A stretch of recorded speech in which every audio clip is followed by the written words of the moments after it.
instead of just acknowledging that Brady's better than Manning, you're falling for it. You're falling for the Peyton Manning. I read your column.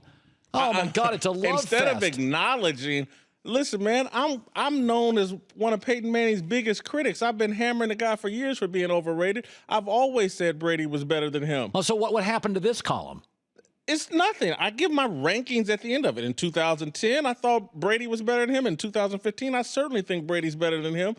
I just didn't like overhyped Peyton Manning.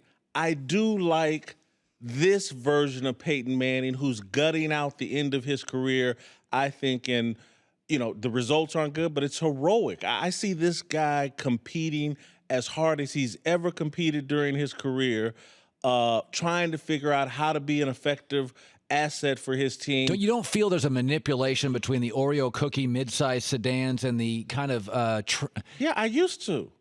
The great Peyton Manning that everybody celebrated, I was a cynic of. This whole narrative that he was the greatest quarterback of all time, I've been blowing up for years. Columns at Fox Sports that, people were outraged at me about. Blowing that up for years. And I think I had him as the 8th best quarterback in 2010. Like, are you the best? Are you kidding me?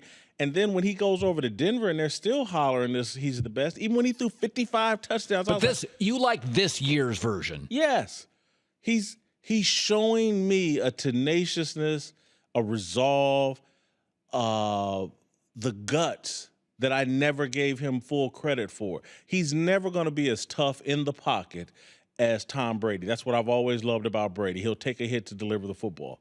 This is the different kind of toughness, mental toughness that Peyton Manning is showing to me, and I love it. I'm rooting for the guy. I hope he gets his second touchdown. Now that we have him in proper perspective and no one is rightfully going to argue he's the greatest quarterback of all time, no one's going to argue that he's better than Brady, now I like this guy.